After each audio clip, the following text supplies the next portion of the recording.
दोस्तों नमस्कार। तुला राशि वाले मेरे मित्रों, आप सभी का आज के ज्योतिष के इस जीवन में महापरिवर्तन लाने वाले विशेष कार्यक्रम में बहुत बहुत स्वागत है। हृदय से अभिनंदन है। माता रानी आपकी हर एक मनोकामना पूरी करें और आपके हर एक कष्ट को इसी क्षण समाप्त करें, ऐसी हम माई से कामना करते हैं। दोस्तों, इस शिवरात्रि भोले बाबा ने आपकी अर्जी सुन ली है और आपके नसीब में लिख दिया है यह एक बहुत बड़ा चमत्कार। जी हाँ दोस्तों, इस शिवरात्रि के बाद आपके जीवन में आने वाला है एक बहुत बड़ा महापरिवर्तन और यह महापरिवर्तन भोले बाबा के आशीर्वाद से आने वाला है। दोस्तों याद रखना कि जब इंसान का नसीब बिगड़ जाता है, उसके भाग्य में कुछ लिखा नहीं होता है, केवल और केवल कष्ट और परेशानियां लिखे होते हैं, तब कालों के काल महाकाल ही हैं जो कि नसीब के लेखे को भी बदल सकते हैं, जातक के जीवन में खुशियां भर सकते हैं, हर एक कष्ट को काट सकते हैं। जी हाँ दोस्तों, तो अब आपकी बारी है। भोले बाबा ने आपकी सुन ली है और आपके नसीब में लिख दी हैं एक नहीं, दो नहीं, तीन बहुत बड़ी खुशियां। दोस्तों, आपको यह वीडियो अवश्य ही देखना चाहिए, क्योंकि जिसने भी इस वीडियो को मिस कर दिया वह इस संसार का सबसे दुर्भाग्यशाली इंसान कहा जाएगा, क्योंकि वह भोले बाबा के यानी महाकाल के आशीर्वाद से वंचित रह जाएगा। दोस्तों, आप ऐसी गलती बिल्कुल भी मत करना, क्योंकि हम आपको आपकी ग्रहों की चाल के बारे में बिल्कुल सही जानकारी देंगे। इससे भोले बाबा का चमत्कार ही कहेंगे, उनका आशीर्वाद ही कहेंगे कि अब आपकी राशि में बन गया है एक बेहद चमत्कारी योग। आपको इस योग की जानकारी होना बहुत आवश्यक है। इसी के साथ साथ आपको अद्भुत उपाय भी बताएंगे ताकि आप इस महायोग का, जो कि भोले बाबा का आशीर्वाद है और उनकी कृपा से बना है, आप इसका पूरा लाभ ले पाएंगे और अपने जीवन में खुशियां ही खुशियां भर पाएंगे। जी हाँ दोस्तों, हम आपको बता दें कि आपकी जिंदगी में एक बहुत ही सुनहरा अवसर आने वाला है। एकमात्र ऐसा मौका आपको मिलने जा रहा है जिसे आप ईश्वर का आशीर्वाद मान सकते हैं, जिस मौके में इतनी ताकत है कि यह आपकी जिंदगी को पूरी तरह से बदल कर रख देगा। जी हाँ दोस्तों, दुनिया की हर एक खुशी आपके कदमों में आने वाली है और ना केवल खुशियां बल्कि आपके शत्रु, आपके छुपे हुए दुश्मन, आपके अपनों में ही छुपे हुए शत्रु आपके सामने घुटनों पर बैठ जाएंगे और आपके सामने हार मान लेंगे। वैसे हम आपको बता दें कि अब पानी सिर के ऊपर से जा चुका है और अब समय आ गया है कि आपको भी अब कुछ न कुछ प्रयास करके कुछ न कुछ बड़ा करना होगा। और हम आपको बता दें कि अब जीवन आपको बहुत बड़ा मौका देने जा रहा है। इस अवसर को दोस्तों बिल्कुल भी मिस मत कर देना, अन्यथा आप अपने जीवन की सबसे बड़ी भूल करेंगे। तो हमारा आपसे बस इतना कहना है कि वीडियो को आपको पूरा देखना है। वीडियो में बताई गई एक एक बात केवल और केवल आपके जीवन को बदलने के लिए बताई जा रही है और आपके जिंदगी से जुड़ी हुई है। आगे जो भी हम आपको वीडियो में बताने जा रहे हैं वह केवल आपके जीवन की घटना है, आपकी व्यक्तिगत बातें हैं। जी हाँ दोस्तों, इस अवसर को एक खजाना ही कहेंगे, क्योंकि यह आपके लिए बहुत कुछ लेकर आया है। तो वीडियो को पूरा देखें और ठंडे दिमाग से एकदम अकेले में शांत मन के साथ देखें, ताकि हर एक बात जो हम आपको बताने जा रहे हैं वे आपको अच्छी तरह से दिमाग में बैठ जाएं और आप उन्हें अपने जीवन में उतार पाएं। कुछ चीज़ें बहुत ही गहरी होने जा रही हैं, तो हो सकता है कि आपको एक बार में अच्छी तरह से समझ में ना आए, तो आप उन्हें दोबारा देखकर अच्छी तरह से समझ लें। और कुछ जगहों पर आपको कॉपी और पेन की आवश्यकता भी रहेगी दोस्तों, क्योंकि हम आपको कुछ ऐसी गुप्त और रहस्यमयी बातें बताएंगे जिन्हें लोग पैसे लेकर दूसरों को बताते हैं। हम आपको केवल जन कल्याण के लिए बता रहे हैं, आपके उद्धार के लिए बता रहे हैं। तो उन गुप्त बातों को, उन गुप्त रहस्यों और मंत्रों को नोट करने के लिए कॉपी पेन भी तैयार करके बैठे दोस्तों। तो चलिए आज की इस महत्वपूर्ण ज्ञानवर्धक वीडियो की शुरुआत करें, लेकिन इससे पहले आपसे एक निवेदन है कि कमेंट में पूरे भक्ति भाव के साथ माई को पूरे दिल से याद करते हुए जय माँ भद्रकाली कृपा करो एक बार नहीं 3 बार लिखना दोस्तों। अरे अपनी माई के लिए इतना नहीं कर सकते क्या? एक बार नहीं 3 बार लिखो दोस्तों, इसमें क्या पैसे लग रहे हैं? करिए ऐसा। जब आप ऐसा करेंगे तभी तो भाव आपका और गहरा होगा और माई की कृपा आपकी ओर आएगी, माई का प्रेम आपको मिलेगा। और इसी प्रेम के लिए तो पूरी दुनिया तरस रही है। आपको यह प्रेम चाहिए तो बस इतना सा कार्य करिए। हमने माई की वर्षों सेवा की है और हम जानते हैं कि इसी प्रकार माई की कृपा प्राप्त होती है। तो बस लिख डालिए और साथ ही साथ अपना नाम और अपना स्थान भी लिखना, क्योंकि हमारे यहाँ जो सर्व मनोकामना पूर्ति हवन किया जाता है शनिवार के दिन, उस हवन में हम आपके नाम से आहुतियाँ करवा देंगे। साथ ही साथ माई के दिव्य दरबार में आपके नाम से अर्जी भी लग जाएगी। इससे माई का ध्यान आपकी ओर जाएगा, आपके जीवन में माई की सत कृपा प्रवेश कर जाएगी और आपका जीवन सरल हो जाएगा। दोस्तों, यह धर्म का कार्य है, माँ का कार्य है। इसमें बिल्कुल भी पीछे ना हटें, चढ़ बढ़ कर साथ दें और आगे आएं, तभी तो आपके जीवन में बदलाव आएंगे। उम्मीद है आप हमारे भाव को समझ रहे होंगे। दोस्तों, जब हम वीडियो आपके लिए रिकॉर्ड करने के लिए बैठते हैं ना, तो हम कभी यह नहीं सोचते कि आपके लिए इस विषय पर उस विषय पर वीडियो बना देते हैं। यह तो माई का आशीर्वाद है कि वही विचार देती हैं और हम बोलते चले जाते हैं। बस ज्ञान हम जरूर एकत्रित करते हैं अलग अलग शास्त्रों को और अलग अलग किताबों को पढ़ने के बाद, ताकि आपको सर्वोत्तम ज्ञान हासिल हो। लेकिन अन्य जो विचार हैं वे माई की देन होते हैं। तो ऐसे में कभी कभी यह हो जाता है कि वीडियो हमारा लंबा हो जाता है, तो आप इससे परेशान ना हो दोस्तों। अंत में सब कुछ जो आपको प्राप्त होगा वह सर्वोत्तम और शुद्ध होगा और आपके जीवन में चमत्कारी बदलाव लाने वाला होगा, क्योंकि हमारा प्रयास बेहद सच्चा होता है और दिल से किया गया होता है। दोस्तों, हम केवल हवाई बातें नहीं करते, फॉर्मेलिटी नहीं करते हैं, सच में आपकी मदद करना चाहते हैं। तो चलिए दोस्तों, अपने मूल विषय पर आते हैं। अब हम आपको यह बताने जा रहे हैं कि कौन सा है वह विशेष मौका, वह विशेष अवसर जो जीवन में केवल और केवल एक बार मिलता है और आपकी राशि के जातकों को भी यह अवसर एक बार ही मिलने वाला है और वह समय अब आने वाला है। जी हाँ दोस्तों, तो आपको ध्यान से हर एक बात को समझना है, बिल्कुल भी अपने ध्यान को भटकने नहीं देना है। दोस्तों, समझिए कि जब विशेष अवसर होता है तब ही कार्य करने का समय भी होता है। जैसे कि लोहा जब पूरी तरह से लाल होता है तभी उस पर चोट मारने का समय भी होता है, क्योंकि उस समय मारी गई हर एक चोट लोहे पर गहरा निशान बनाती है। दोस्तों, वैसे ही उचित समय पर किया गया कार्य या फिर यूं कहें कि उपाय या फिर कोई क्रिया आपके जीवन में बहुत बड़ी बदलाव लेकर आएगी और आपके जीवन भर उसका असर दिखाई देता रहेगा। तो ऐसे समय को कभी भी गंवाना नहीं चाहिए। तो कौन सा है वह समय, यह हम आपको बताने जा रहे हैं। साथ ही साथ आपको इस समय का पूरा लाभ लेने के लिए क्या क्या करना चाहिए, इन सब बातों के बारे में भी आपको पूरे विस्तार के साथ बताएंगे। दोस्तों, पूरे धैर्य के साथ आपको वीडियो को देखना है। हो सकता है कि वीडियो थोड़ी सी लंबी हो जाए, लेकिन ज्ञान की बातें जानने के लिए थोड़ा सा समय देने में कोई बुराई नहीं है दोस्तों। तो दोस्तों, हम आपको बता दें कि समय जब सकारात्मक होता है और आपको कुछ देना चाहता है, या यूं कहें कि भगवान आपको जब कुछ देना चाहते हैं, तो उसके लिए आपको भी इस बात की पात्रता होनी चाहिए कि जो भगवान आपको देना चाहते हैं वह आप ले पाएंगे, धारण कर पाएंगे कि नहीं। जी हाँ दोस्तों, आप समझ रहे होंगे कि कोई आपको कुछ देना चाहता है और यदि आपके पास पात्र ही नहीं है, या फिर आपके पास जो पात्र है वह छोटा है, टूटा है या उल्टा सीधा है, तो जो सामने वाला देना चाह रहा है वह आप कैसे ले पाएंगे। दोस्तों, इसे ही हम पात्रता होना कहते हैं। तो अब हम जब यहाँ पर पात्र की बात करते हैं तो फिर हम बात करते हैं सकारात्मक ऊर्जाओं की। भगवान जब आपको कुछ देना चाहेंगे तो वे चाहेंगे कि आपके आसपास की संपूर्ण ऊर्जाएं सकारात्मक ऊर्जाएं हों, ताकि भगवान की शुद्ध सकारात्मक ऊर्जा या भगवान की कृपा और आशीर्वाद का आप पूरा लाभ ले पाएं। अन्यथा होगा यही कि मानकर चलिए सामने वाला आपको पानी तो देना चाहता है और आप भी पानी लेना चाहते हैं, लेकिन पानी लेने का बर्तन या यूं कहें कि कटोरा आपने उल्टा कर रखा है, तो सामने वाले का पानी देने का भी कोई प्रभाव आपके ऊपर नहीं पड़ेगा और आपकी प्यास भी नहीं मिटेगी। दोस्तों, तो आपको क्या करना है, आपको सबसे पहले अपने पात्र में बदलाव लाना है, अपने जीवन में बदलाव लाना है और अपनी सकारात्मक ऊर्जाओं में भी बढ़ोतरी करनी है।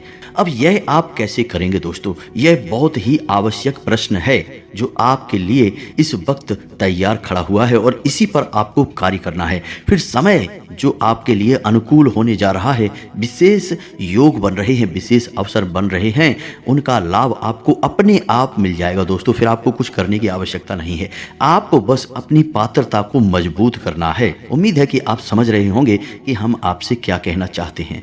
तो आपको काम करना है अपने आसपास की ऊर्जाओं पर और उन्हें पूरी तरह से सकारात्मक ऊर्जाओं में बदल देना है। तो अब इसके लिए आपको 3 जगह पर बड़े बदलाव लेकर आने होंगे। जी हाँ दोस्तों, सबसे पहला बदलाव आपके घर में आपको लाना होगा।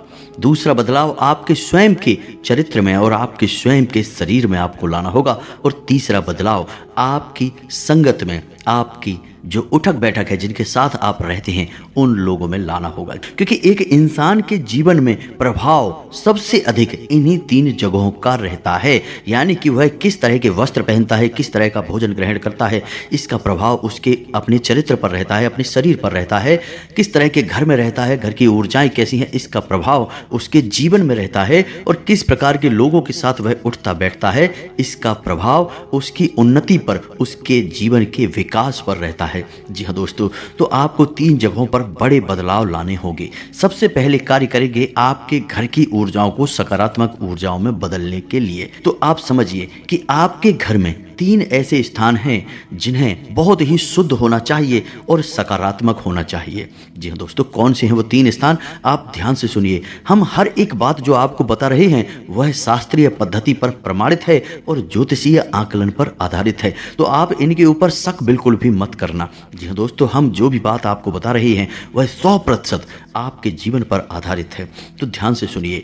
आपके जीवन में, आपके घर में 3 बहुत ही विशेष स्थान हैं जिनका बेहद पवित्र होना आपके लिए आवश्यक है। तभी आपके घर की संपूर्ण ऊर्जा सकारात्मक हो पाएगी और आपका जीवन भी सकारात्मक हो पाएगा। तो ध्यान से सुनिए कौन से हैं वो 3 स्थान। सबसे पहला स्थान है आपके घर का ईशान कोण।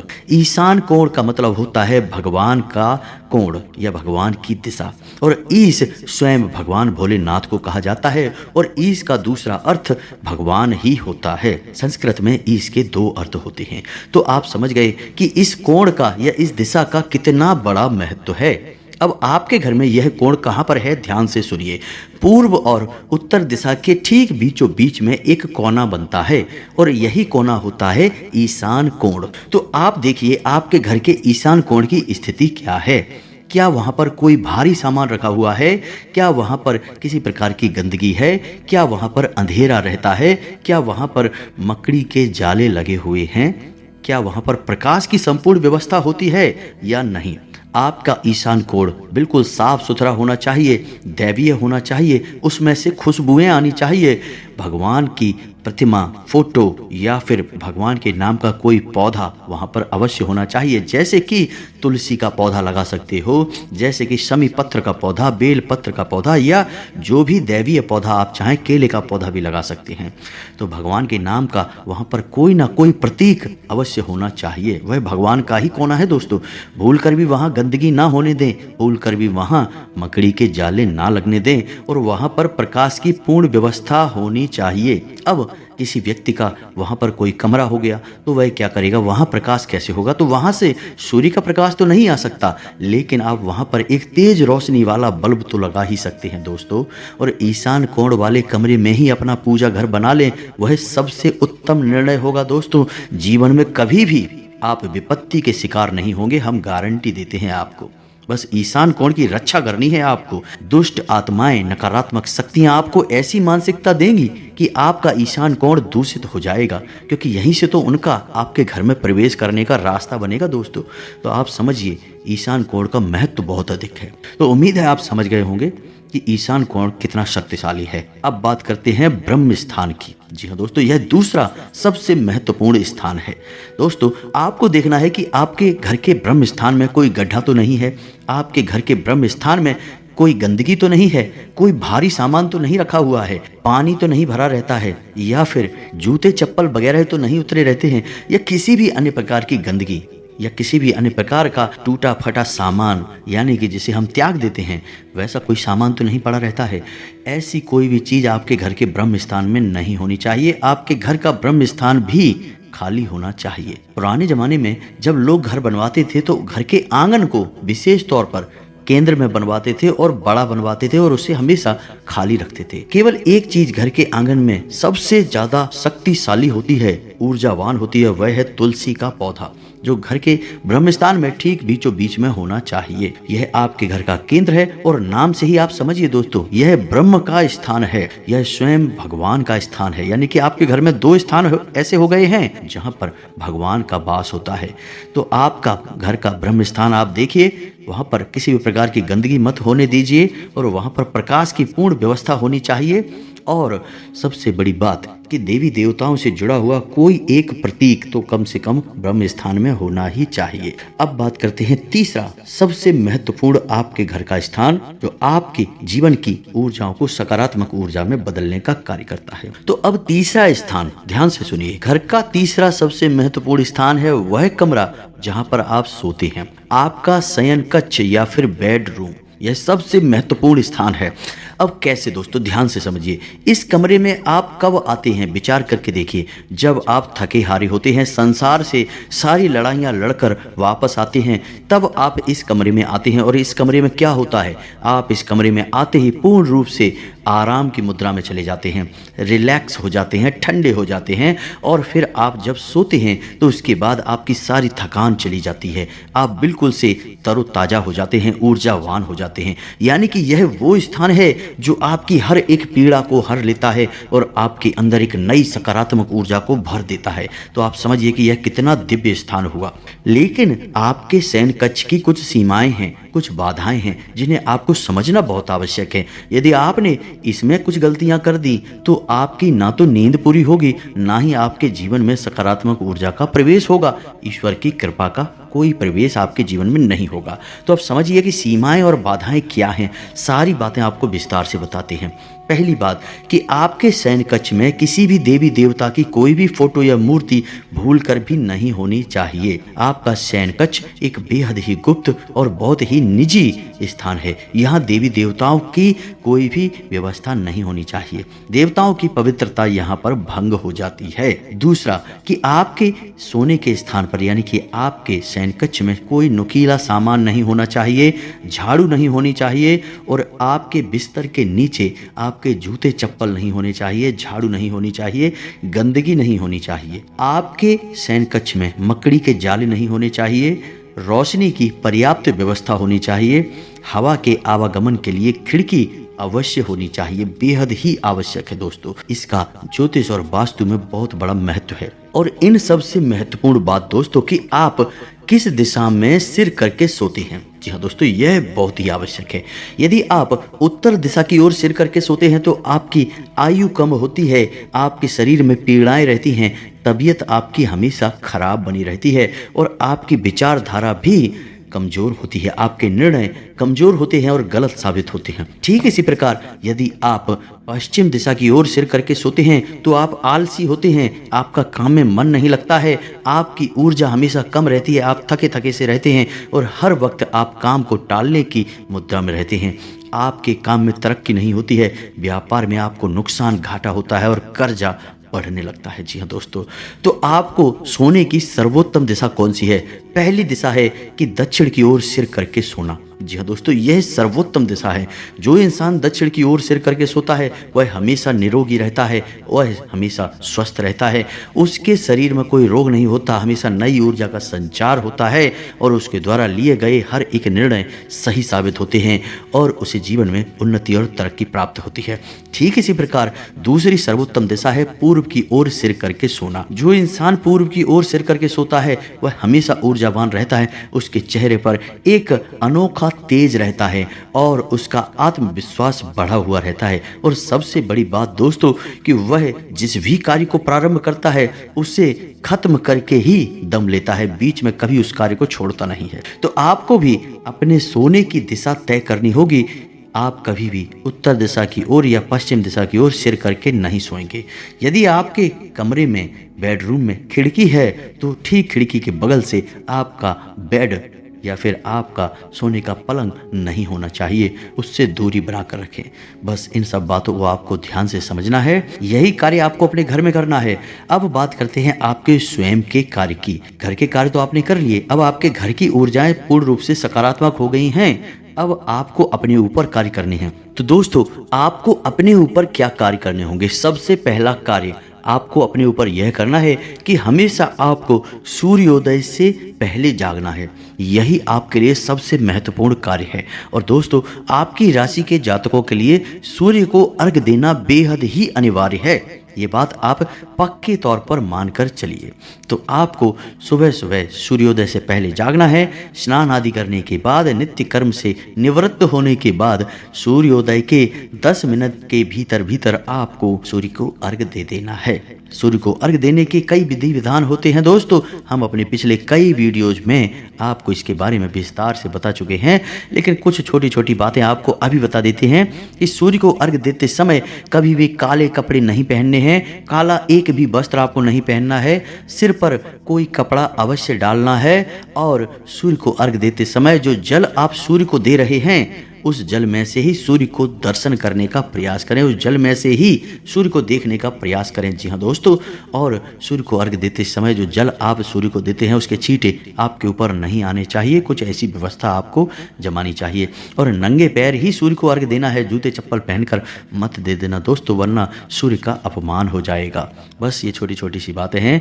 ओम घृणी सूर्याय नमः, इस मंत्र का आपको जाप भी करना है। इस मंत्र के जाप करते करते सूर्य को अर्घ देते हुए यदि आप जाएंगे तो आपके व्यापार में चल रही बाधाएं समाप्त होंगी, रुपए पैसे को लेकर समस्याएं समाप्त होंगी, और सबसे बड़ी बात कि आपका आत्मसम्मान और आपका आत्मविश्वास दोनों ही 7वें आसमान पर होगा दोस्तों।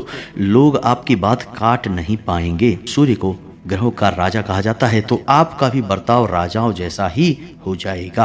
तो यह तो सबसे महत्वपूर्ण कार्य है जो आपको अपने ऊपर करना है। दूसरा कि आपको जितना हो सके उतना सत्य का साथ देना है, गलती से भी झूठ नहीं बोलना है। झूठ आपको तभी बोलना है जब किसी का अहित हो रहा हो, यानी कि सत्य बोलने से किसी का अहित होता है तो थोड़ा सा झूठ बोलकर यदि आप किसी को बचा सकते हैं तो आप झूठ बोलें, अन्यथा बिल्कुल भी झूठ ना बोलें, झूठ की आवश्यकता नहीं है। तीसरा, आपको कोई भी ऐसा कार्य नहीं करना है जो अनैतिक है, गलत है, असामाजिक है। जैसे कि कोई व्यभिचार नहीं करना है, जुआ, शराब और वेश्यावृत्ति आदि कृत्यों से दूर रहना है। साथ ही साथ दोस्तों, आपको खान पान पर भी ध्यान देना होगा। किसी भी तरह का तामसिक भोजन आपको ग्रहण नहीं करना है, जैसे मांस, मदिरा और मसालेदार चीजें, अत्यधिक मसालेदार चीज़ें आपको नहीं खानी है, ज़्यादा तली भुनी चीज़ें आपको नहीं खानी है। भोजन आपका जितना सादा होगा, सरल होगा, उतना ही आपकी बुद्धि खुलेगी और आपके जीवन में तरक्की के रास्ते खुलेंगे। और सबसे महत्वपूर्ण बात यह है कि आप पूर्ण रूप से शुद्ध हो जाएंगे, सकारात्मक हो जाएंगे। दोस्तों, यकीन मानिए कि इन बातों को यदि आपने अपने जीवन में अपना लिया तो आपका जीवन इस तरह बदलेगा जैसा कि आपने सपने में भी नहीं सोचा होगा। जी हाँ दोस्तों, आपको खुद को यकीन नहीं होगा कि ये आप क्या बन चुके हैं, आपने कितनी तरक्की हासिल कर ली है। इसी के साथ साथ आपको एक ना एक धार्मिक संस्कार भी अपनाना होगा। कहने का मतलब यह है कि एक नियम बनाइए कि आप रोज भोले बाबा को जल अर्पित करेंगे, या फिर आप रोज हनुमान जी का चालीसा पाठ करेंगे, या फिर आप कोई और जो आपको अच्छा लगे वह संकल्प ले लीजिए और उसे अपने जीवन में शामिल कर लीजिए और पूरी ताकत लगाकर इस संकल्प को पूरा करने की कोशिश करिए। कहावत कही जाती है ना, करत करत अभ्यास के जड़ मत होत सुजान, और रसरी आवत जात से सिल पर परत निशान। तो आपका एक छोटा सा संकल्प आपके जीवन में इतने प्रचंड बदलाव लेकर आएगा कि लोग भौचक के रह जाएंगे और आप भी विस्मित हो जाएंगे। अब तीसरा बदलाव आपको करना है अपनी संगत में। नकारात्मक लोगों को पूरी तरह से त्याग दें, जो आपका शोषण करते हैं, आपकी भावनाओं का लाभ उठाते हैं, आपकी अच्छाई का लाभ उठाते हैं। ऐसे लोगों से ना कहना सीखें दोस्तों। ना कहने से कोई बुराई नहीं होती है, लोग आपको वैसे ही स्वीकार कर लेंगे। और वैसे भी ऐसे लालची और धोखेबाज लोगों से रिश्ता रखने का क्या फ़ायदा, जो आपकी मुसीबत में तो काम आते नहीं हैं, केवल आपसे अपना काम निकलवाते रहते हैं, आपका शोषण करते रहते हैं। जी हाँ दोस्तों, ऐसे लोगों से आपको दूरी बना लेनी है और ऐसे लोगों का चुनाव करना है जो सचमुच में आपका हित चाहते हैं और सचमुच में आपको सही सलाह देते हैं और आपकी तकलीफ में दुखी होते हैं, आपके साथ रोते हैं। ऐसे लोगों को आपको चुनना होगा। बेशक ऐसे लोग आपके जीवन में बहुत ही कम हैं। जी हाँ दोस्तों, हम जानते हैं यह बात, लेकिन उन कम लोगों का साथ ही आपके लिए अमृत के समान होगा। ऐसे विषैले लोगों से आपको दूर रहना है जो आपको परेशान करते हैं, आपकी भावनाओं को नहीं समझते हैं। ऐसे लोगों से आपको दूर रहना होगा। बस दोस्तों, ये 3 जगहों पर आपने कार्य कर लिया तो अब आपके जीवन में जो योग बनने जा रहा है वह योग आपको बहुत अधिक लाभ देने वाला है। जी हाँ दोस्तों, तो अब ध्यान से सुनिए। अब वीडियो में सबसे महत्वपूर्ण बात हम आपको बताने जा रहे हैं।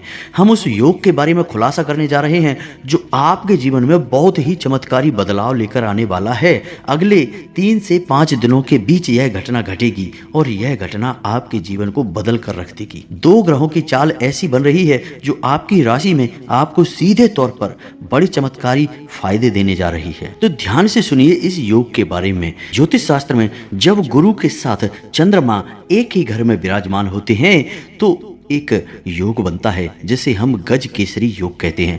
क्योंकि दोस्तों, गुरु और चंद्रमा दोनों ही शुभ ग्रह हैं, जातक को श्रेष्ठतम लाभ पहुंचाते हैं, तो आपको भी यह विशेष लाभ पहुंचाने जा रहा है। अगले 48 घंटों में यह योग बनने जा रहा है और इस योग के बनने से जातक को जीवन में राजयोग तक का निर्माण हो जाता है। जी हाँ दोस्तों, यह बहुत ही विशेष योग होता है। इस योग का मतलब यह है कि हाथी के ऊपर शेर बैठा हुआ है, इसीलिए इसका नाम गज केसरी योग होता है।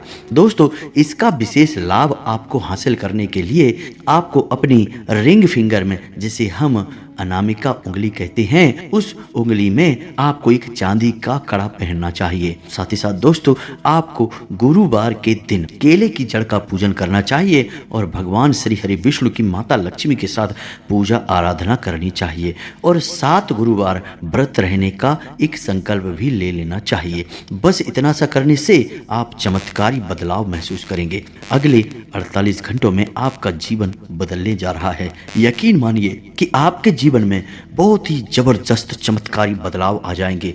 बस शर्त यही है कि आपको अपनी पात्रता बढ़ानी होगी। आपको अपने जीवन में अपने घर, अपनी संगत और अपने स्वयं के ऊपर कार्य करना होगा। अन्यथा इस योग का फल तो मिलेगा लेकिन बहुत ही कम, यानी कि इसका अंश कम होता चला जाएगा। आपकी सकारात्मकता के ऊपर ही सब कुछ निर्भर करेगा, आपके प्रयासों के ऊपर ही सब कुछ निर्भर करेगा। दोस्तों, यदि आपका कोई प्रश्न बनता है तो आप कमेंट करके पूछें, हम आपके प्रश्नों के जवाब देने की पूरी कोशिश करेंगे। साथ ही साथ दोस्तों, कमेंट में पूरे भक्ति भाव के साथ जय माँ भद्रकाली रक्षा करो, जय माँ भद्रकाली कृपा करो अवश्य लिखें। माता आपके ऊपर दया दृष्टि करेंगी, आपका जीवन सुंदर और सरल बन जाएगा। दोस्तों, इसी के साथ साथ आज के इस वीडियो को विराम देते हैं। मिलते हैं अगले ज्ञानवर्धक वीडियो में, तब तक के लिए धन्यवाद। जय माता की।